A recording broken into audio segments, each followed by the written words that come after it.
मेरा सौभाग्य है कि जब भी आदर्श कर्मचारी सहकारी समिति का कार्यक्रम होता है तो सम्मान से, प्यार से सब लोग मुझे इस अवसर पर याद करते हैं। और ये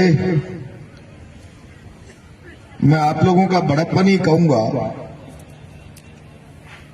आदरणीय पूनम जी अभी कह रही थी कि रिटायर हो गए हैं, अब हमारी पार्टी में काम करो। कोई डर नहीं है। तो मैं कह रहा हूं, जब मैं बीजेपी था तब भी आपका प्यार था और अब मैं कांग्रेस हूं तब भी आपका प्यार है।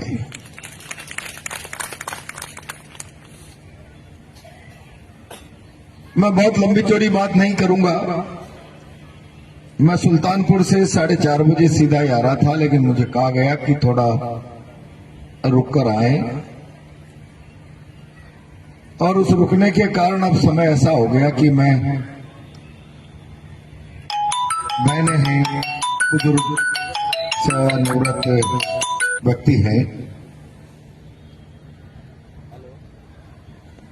मैं केवल इस अवसर पर इतना कहूंगा,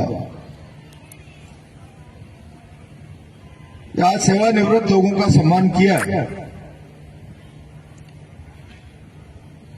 और सेवानिवृत्ति के बाद इस सम्मान के समय ये महसूस न करें कि हम राजकीय सेवा से दायित्व मुक्त हो गए। दुर्भाग्य से देश की व्यवस्था ऐसी बन रही है कि सरकारी कर्मचारी होने के कारण राष्ट्र की सेवा की परिभाषा राजकीय सेवा में करती है। मन में ये विचार और भाव होने चाहिए कि मैं कल तक सरकारी वेतन और मानदेय प्राप्त करके राष्ट्र की सेवा करता था, अब सेवानिवृत्ति के बाद मैं जिम्मेदारी से, मनोभाव से, ईमानदारी से और ज्यादा ताकत से राष्ट्र की सेवा करूंगा। और मैं जब और ज्यादा ताकत से बात कर रहा हूं तब ये इसलिए कह रहा हूं कि मैं कल तक जब सेवा में था मेरे साथ कई प्रकार की आचार संहिताएं थी, कई प्रकार के कोड ऑफ कंडक्ट थे, कई प्रकार की सीमाएं और मर्यादाएं थी। उन सीमाओं और मर्यादाओं में रहकर मैंने सरकार का काम किया, राष्ट्र का काम किया। लेकिन सेवानिवृत्ति के साथ ये सीमाओं का दायरा मेरे साथ समाप्त हो गया और मेरी सीमाओं का और काम का विस्तार हो गया। और ये इसलिए भी आवश्यक है कि आप लोगों के साथ इस देश के बारे में, समाज के बारे में, व्यवस्था के बारे में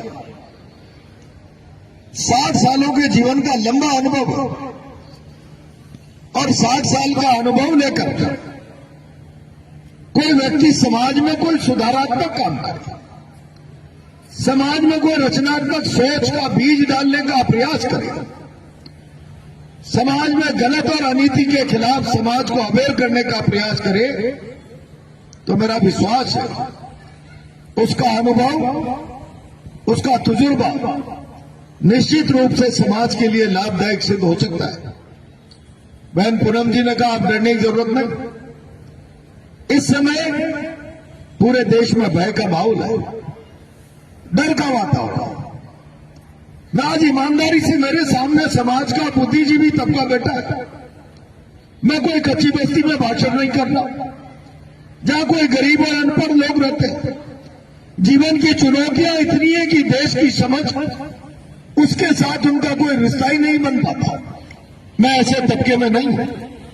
मैं ऐसे तबके के बीच में काम कर रहा हूं जिनके पास अपना नजरिया और अपना सोच है। तब मैं एक सवाल खड़ा कर रहा हूं, क्या लोकतंत्र में सरकारें भय का कारण है? सारी सत्ता की ताकत की आजमाइश जनता में भय पैदा करने के लिए कर दी जाए। मैं समझता हूं इससे बड़ा लोकतंत्र के लिए घाती कदम नहीं हो सकता। इस समय इस प्रकार की परिस्थितियां हैं। सारे शहर का व्यापारी, सारे राजस्थान का व्यापारी। मैं देश के बारे में बात नहीं करना चाहता। आज स्तब्ध है।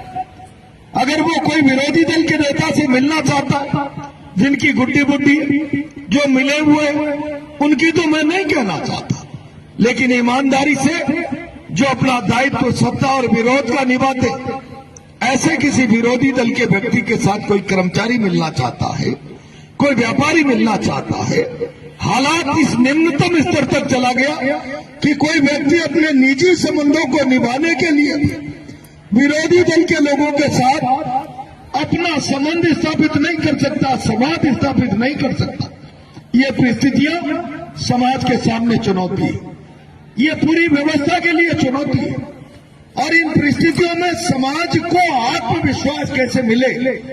सरकारें जनता की गुलाम है, जनता सरकारों की गुलाम नहीं है। और जब जब लोकतंत्र में इस प्रकार की परिस्थितियां पैदा होती है, किसी न किसी को तो मसाल हाथ में पकड़नी पड़ती है। आज स्थिति ये बन गई कि नौजवान पीढ़ी उसकी मुट्ठी बंद हो गया।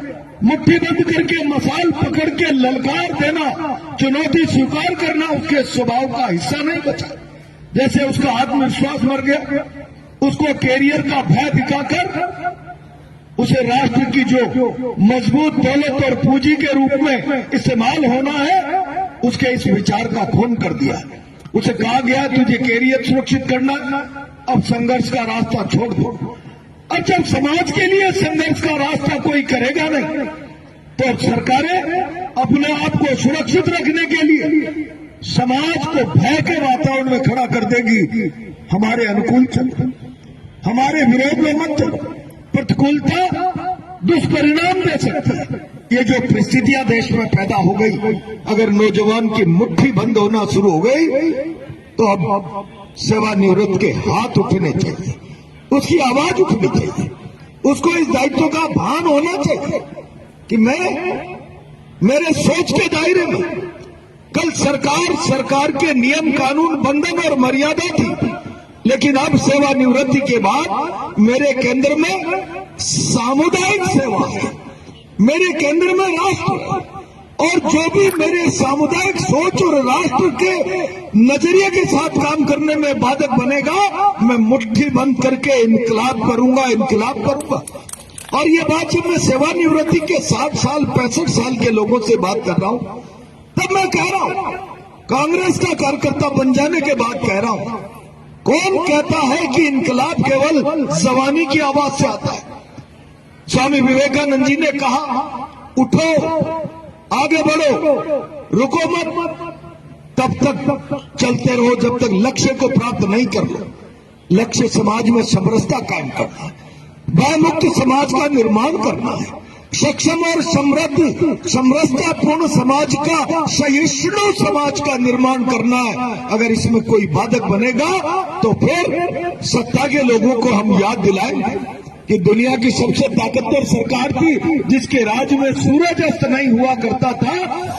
उन सरकारों को भी तन पर नंगोटी धारण किए हुए बुजुर्ग आदमी ने मुट्ठी बांधी, लाठी पकड़ी, बाहर का रास्ता दिखा दिया।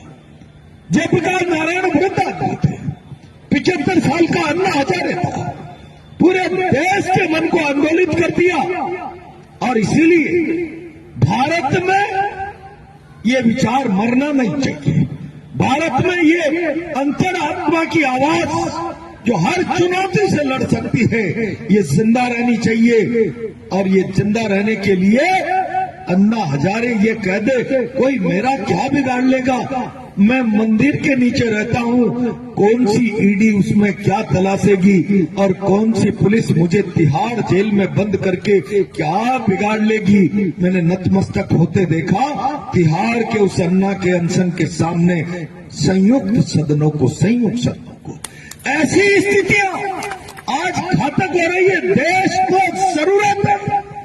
को जरूरत है इन चुनौतीपूर्ण माहौल से निपटने की, और इससे कुछ करने की आग 75 साल के व्यक्ति में हो सकती है। सविनय अवज्ञा, हम विनय पूर्वक नहीं मानेंगे शासन की दादागिरी। गांधी का आंदोलन, और रास्ता बना आजादी का। ऐसा विचार सेवानिवृत्त लोगों के मन में आवे। अब मेरा सोच सामुदायिक है। मेरे सोच के केंद्र में अब सरकार की सेवा और अनुशासन नहीं, राष्ट्र साधना मेरे सोच में है। और इसमें भयमुक्त, समरसतापूर्ण, संपूर्ण सहिष्णु समाज के निर्माण के लिए मैं आगे बढ़ूंगा। और कोई बाधा आई तो फिर मैं मुट्ठी भी बांधूंगा, इनकलाब भी करूंगा।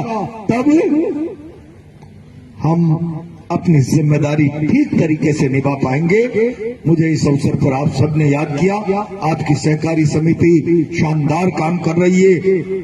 बहुत जिम्मेदार और ईमानदार लोग इस समिति की व्यवस्था में हैं। आजकल समितियां कब्जे के संगठन हो गए, दुकानें हो गई। जिस प्रकार से अन्य क्षेत्रों में काम करने वाली सहकारी समितियों को अपनी दुकानें बनाकर कुछ लोगों ने जो ठेकेदार बन गए, ये परंपराएं डाल दिए।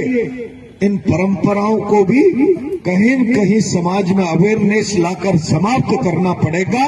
एक संदेश आदर्श कर्मचारी सहकारी समिति को सारी हाड़ोती में इस विषय का भी देना पड़ेगा। लोगों के मन को जगाना पड़ेगा। लोगों के मन में अवेयरनेस और आग दोनों लानी पड़ेगी। इसी आह्वान के साथ मैं अपनी बात को विराम देता हूं। बहुत बहुत धन्यवाद।